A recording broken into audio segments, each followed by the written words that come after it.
Hello everyone, Ram Ram सारा ने। तो आज हम करते हैं हरियाणा मराठों से अंग्रेजों तक। मराठों से अंग्रेजों तक 1739 में नादिर शाह के आक्रमण के बाद मुगलों की पोल खुल गई। मराठों को मालूम लग गया कि मुगलों में दम नहीं है, तो मराठों ने 1756-57 ईस्वी तक पूरे हरियाणा पर अधिकार कर लिया था। तो मराठों का पूरा हरियाणा पर अधिकार कब हो गया था? 1756-1757 तक। ओके, उसके बाद आता है 1757 ईस्वी, 1757 ईस्वी, अहमद शाह अब्दाली व मराठों के बीच पहली भिड़ंत होती है फरीदाबाद में।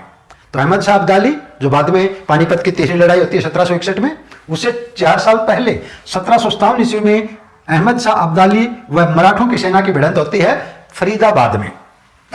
इसके बाद आते हैं पानीपत की तीसरी लड़ाई, बहुत इंपॉर्टेंट है, 1761 ईस्वी।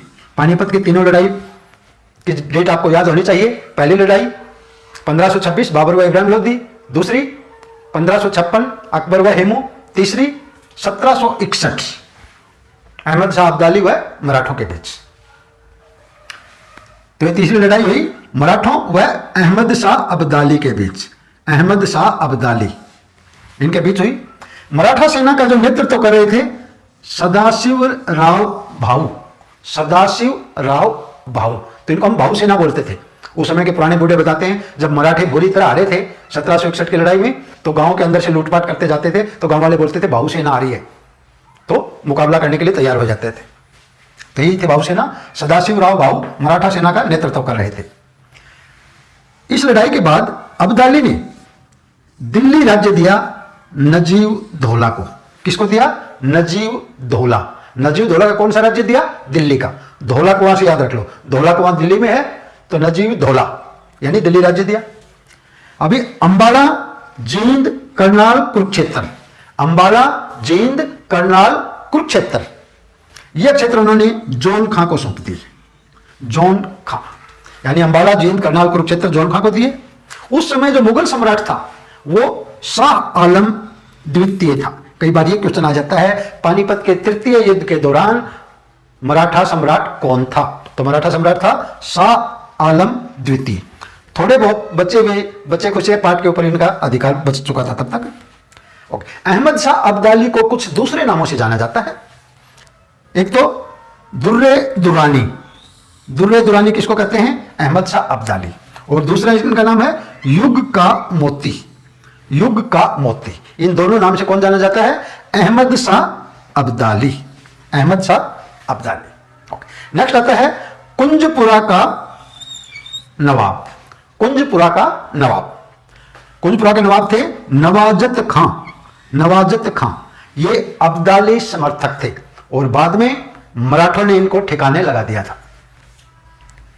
ओके, मराठों का अभी 1761 की लड़ाई में बुरी तरह हारे हैं, लेकिन 1789 में यानी 28 साल बाद दोबारा से मराठों का अधिकार हो जाता है। 1789 में फिर से मराठों का अधिकार होगा, जो कि महादजी सिंधिया ये फिर से जीवित करेंगे मराठों को। मराठा अधिकार फिर से हो जाएगा 1789 ईस्वी में। नेक्स्ट आता है जाटों का अप्लातून। अप्लातून या प्लेटो, यह कहा जाता है राजा सूरजमल। राजा सूरजमल, भरतपुर के जाट राजा सूरजमल। ओके, किशोरी महल का निर्माण। किशोरी महल है हमारे होडल में। किशोरी महल का निर्माण 1754 से 1764 के बीच होडल में किया। कहां पर किया? होडल। और होडल पड़ता है पलवल जिले में, पलवल के होडल में। यह सूरजमल ने किया था अपनी पत्नी किशोरी के लिए। इनकी पत्नी थी जिसका नाम किशोरी था। किशोरी के लिए किशोरी महल बनवाया होडल में 1754 से 1764 के बीच। ओके, इस दौरान मेवात, झज्जर व रोहतक, मेवात, झज्जर व रोहतक पर कब्जा किया सूरजमल ने, क्योंकि इसमें अभी दिल्ली के अंदर थे नजीब धौला, अंबाला, जींद, करनाल, कुरुक्षेत्र जॉन खां थे। तो लगे हाथ सूरजमल ने भी अपना हाथ आजमा लिया, कुछ हिस्सों पर कब्जा कर लिया, मेवात, झज्जर, रोहतक इस एरिया में। सूरजमल की मृत्यु होती है इनकी 1764 ईस्वी में, 1764 ईस्वी में। और सूरजमल की मृत्यु के बाद इनके पुत्र जवाहर सिंह राजा बनते हैं। इसके बाद राजा बने जवाहर सिंह। इसके बाद आता है तिलपत का दूसरा युद्ध। एक तो तिलपत का पहला युद्ध हुआ था गोकुला जाट व औरंगजेब के बीच 1669 में। यह है तिलपत का दूसरा युद्ध। दूसरा युद्ध 1764 में हुआ। 1764 में जिस साल सूरजमल की मृत्यु हुई, यंग राजा जवाहर सिंह राजा बने और तिलपत का युद्ध हुआ। पहला कब हुआ था? 1669 में गोकुला व औरंगजेब के बीच, गोकुला जाट व औरंगजेब के बीच। तिलपत का जो दूसरा युद्ध हुआ था ये नजीब दौला, जिनका राज दिल्ली पर था, वह राजा जवाहर सिंह के बीच। तिलपत का दूसरा युद्ध किसके बीच हुआ? दिल्ली के राजा नजीब दौला व जवाहर सिंह के बीच, और जिसमें जीत हासिल हुई जवाहर को, ये विजेता रहे। ओके, फिर ये नजीब दौला, इनकी मृत्यु हो जाती है 1770 में, यानी इस लड़ाई के 6 साल बाद। ठीक, इनकी मृत्यु के बाद हिसार का उत्तराधिकारी बना नजीब दौला का पुत्र जाबित खां। जाबित खां ये हिसार का उत्तराधिकारी बना, और दिल्ली का उत्तराधिकारी बना नजफ खां। नजफ खां, तो नजफ से याद रख सकते हो, नजफगढ़ यानी दिल्ली में ही है, दौला कुआं दिल्ली में ही है, ये दिल्ली के थे। नजफ खां दिल्ली में एंड जाबित खां हिसार में। ओके, इसके बाद आती है 1781 ईस्वी की संधि, 1781 की संधि। ये सिखों के बीच व नजफ खां जो दिल्ली पर राज कर रहा था, सिखों व नजफ खां के बीच संधि होती है 1781 ईस्वी में, 1781 ईस्वी में। और यह संधि कराई जींद के राजा गजपत सिंह ने। जींद के राजा गजपत सिंह ने यह संधि करवाई। इसके बाद आगे देखते हैं भाडावास का युद्ध। भाडावास का युद्ध जिसे हम रेवाड़ी का युद्ध भी कहते हैं, रेवाड़ी के पास भाडावास में हुआ था। यह 1789 ईस्वी में हुआ था। कब हुआ था? 1789 ईस्वी। ये जो शाह आलम टू, मुगल बादशाह शाह आलम टू व उसके बागी वजीर नजफ खां के बीच। यहां पर शाह आलम टू की जान जॉर्ज थॉमस ने बचाई थी। जॉर्ज थॉमस ने शाह आलम की जान बचाई थी। तो अभी अपनी हिस्ट्री के अंदर एक नया नाम ऐड होता है, जॉर्ज थॉमस, जो कि आयरलैंड का रहने वाला था। तो जब इन्होंने शाह आलम टू की जान बचाई तो उसकी वजह से जो बेगम समरू, ये शाह आलम टू की बेगम समरू का ये विश्वास पात्र बन गया। बाद में इसको टप्पल की जागीर दी बेगम समरू ने। ये बात है 1789 की। 1789 वही साल है जिस साल दोबारा से फिर से मराठों की एंट्री होती है। यानी 1789 ईस्वी में महादजी सिंधिया, उन्होंने दिल्ली पर आक्रमण किया, सेनापति गुलाम कादिर की हत्या कर दी, और उसके बाद शाह आलम टू ने दिल्ली की बागडोर महादजी सिंधिया को सौंप दी। ये अभी ग्राम सचिव पेपर में आया था महादजी सिंधिया के ऊपर क्वेश्चन, जिसमें पूछा था जब 1789 में मराठों का दिल्ली पर अधिकार हुआ तब किस मराठा ने दिल्ली पर अधिकार किया? यानी महादजी सिंधिया ने।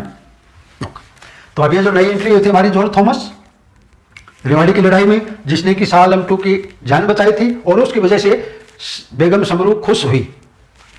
तो अभी इन थॉमस के बारे में जानते हैं। जॉर्ज थॉमस ये आयरलैंड का रहने वाला था। 1782 में भारत आया, कोई काम धंधा मिला नहीं, लूटपाट करने लगा। उसके बाद कुछ दिन तक हैदराबाद के निजाम की सेना में तोपची की नौकरी की। हैदराबाद के निजाम की सेना में तोपची की नौकरी की। उसके बाद वो फिर दिल्ली में मुगल बादशाह शाह आलम टू की पत्नी बेगम समरू की सेना में भर्ती हो गया। शाह आलम टू की सेना में भर्ती हो गया, जहां पर फिर रेवाड़ी का युद्ध हुआ 1789 में। वहां पर शाह आलम टू की जान बचाई और खुश होकर इसको टप्पल की जागीर दी। टप्पल पड़ता है पलवल जिले में, टप्पल है पलवल जिले में। टप्पल की जागीर का कलेक्टर बनाया। इसके ऊपर क्वेश्चन कई बार आया है। जॉर्ज थॉमस की पहली रियासत कौन सी थी? तो पहली रियासत थी टप्पल। टप्पल टप्पल पड़ता है पलवल में, यानी टप्पल की जागीर या टप्पल रियासत। ओके। इसके बाद 1793 में, यानी इसके 4 साल बाद, 1789 के 4 साल बाद मराठों ने मेवात संभालने की जिम्मेवारी भी जॉर्ज थॉमस को दे दी। बाद में कुछ गांव झज्जर व पटौदी की, वो भी इनको दे दिए, और इनके पास कुल मिलाकर 1200 गांव हो गए, 1200 गांव हो गए, जिसमें रोहतक, गुरुग्राम, सोनीपत, भिवानी व हिसार के कुछ गांव शामिल हैं। इनकी राजधानी, ये अगेन इंपॉर्टेंट है, राजधानी थी हांसी। हांसी, ये क्वेश्चन भी कई बार आया है। जॉर्ज थॉमस की राजधानी कहां थी? हांसी। इन्होंने झज्जर के पास, इनका अभी जो आजकल का गांव है जहाजगढ़, है ना, जहाजगढ़ गांव, वो भी इन्हीं के नाम पर बना है। बेसिकली वो था जॉर्जगढ़, जॉर्जगढ़ से बाद में नाम बिगड़कर जहाजगढ़ बना है। इन्होंने एक टकसाल की स्थापना की हांसी में, और टकसाल में अपने नाम के सिक्के डाले, और उन सिक्कों को बोलते थे सिक्का ए साहिब। सिक्का ए साहिब किसने चलाए थे? जॉर्ज थॉमस ने। कहां डाले जाते थे सिक्के? कहां के टकसाल में? यानी हांसी के टकसाल में, in the mint of Hansi. Okay. इसके बाद आती है बेरी की प्रथम लड़ाई। बेरी की पहली लड़ाई 1794 ईस्वी में होती है। बेरी की प्रथम लड़ाई कब हुई? 1794 ईस्वी। यह थी जाटों व जॉर्ज थॉमस के बीच, जिसमें जॉर्ज थॉमस जीता। सो बेरी की प्रथम लड़ाई 1794 ईस्वी। 7 साल बाद हम एक और लड़ाई करेंगे, दूसरी लड़ाई। ओके। इसके बाद आता है कहनौर का विद्रोह। कहनौर का विद्रोह ये 1796 ईस्वी में हुआ। बेरी की प्रथम लड़ाई के 2 साल बाद 1796 कहनौर वालों ने जो कर के रूप में अनाज देते थे थॉमस को, अनाज देना बंद कर दिया था। और ये कहनौर का विद्रोह हुआ रंगढ़ किसानों। रंगढ़ किसानों, मुस्लिम को रंगढ़ भी कहते हैं, यानी मुस्लिम किसान। रंगढ़ किसानों व थॉमस के बीच हुए विद्रोह। एक कहावत है आज के दिन भी प्रचलित, दिल्ली ते 35 कोस कहनौर निगाना। दिल्ली ते 35 कोस कहनौर निगाना, अप्पे बोवे अप्पे खावे, किसे ने देना दाना। उसके बाद आता है नारनौंद का युद्ध। नारनौंद पड़ता है हिसार जिले में। ये 1799 में हुआ। बेरी की प्रथम लड़ाई 94 में थी। उसके 2 साल बाद कहनौर का विद्रोह हुआ। उसके 3 साल बाद 1799 ईस्वी में नारनौंद का युद्ध हुआ। यह था सिखों के व थॉमस के बीच, और जिसमें थॉमस विजयी रहा। नेक्स्ट देखते हैं, पैरों को थॉमस ने हराया। पैरों था एक फ्रांसीसी, पैरों नाम का फ्रांसीसी था, उसको थॉमस ने जहाजगढ़ में हराया। जहाजगढ़ पड़ता है झज्जर में। झज्जर के जहाजगढ़ में पैरों को हराया। उसके बाद आता है बेरी की दूसरी लड़ाई। बेरी की दूसरी लड़ाई 1801 ईस्वी। बेरी की दूसरी लड़ाई कब हुई? 1801 ईस्वी। और बेरी की पहली लड़ाई इससे 7 साल पहले हुई थी। यह थी सिखों व मराठों की संयुक्त सेना तथा थॉमस के बीच, जिसमें थॉमस हारा और थॉमस ने आत्मसमर्पण कर दिया। तो बेरी की दूसरी लड़ाई किसके बीच थी? थॉमस के व सिखों व मराठों की संयुक्त सेना के बीच। ठीक है, क्योंकि मराठों को इसने टैक्स वगैरह देना बंद कर दिया था, इसलिए मराठे भी इसके अगेंस्ट हो गए। दूसरा ये जो पैरो था, इसका एक साथी था बोगेन करके। बोगेन ने सिखों से मदद मांगी थी, तब फिर सिखों व मराठों की संयुक्त सेना ने युद्ध किया बेरी में और आत्मसमर्पण पर मजबूर किया। बाद में थॉमस की मृत्यु इससे अगले साल 1801 से अगले साल यानी 1802 ईस्वी में थॉमस की मृत्यु ये बहरामपुर, ये पड़ता है पश्चिम बंगाल में। पश्चिम बंगाल के बहरामपुर में 1802 में इसकी मृत्यु हो जाती है। नेक्स्ट 1803 ईस्वी, बहुत इंपॉर्टेंट है, रसवाड़ी की लड़ाई। कौन सी लड़ाई? दिल्ली के पास रसवाड़ी की लड़ाई। यह थी मराठों व अंग्रेजों के बीच।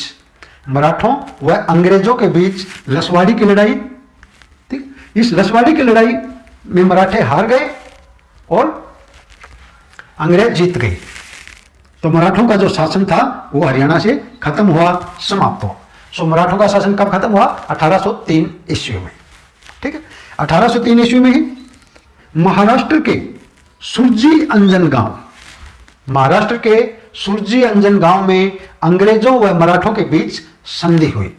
ठीक है, यह संधि हुई मराठा शासक दौलतराव सिंधिया, मराठा शासक दौलतराव सिंधिया व अंग्रेजों के बीच 1803 ईस्वी में महाराष्ट्र में सुरजी अंजन गांव में संधि हुई।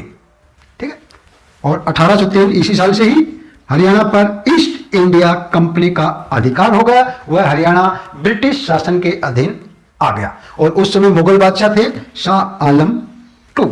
ये वाला क्वेश्चन कई बार आ चुका है कि अंग्रेजों का हरियाणा पर अधिकार किस वर्ष हुआ? तो वो 1803 में हुआ।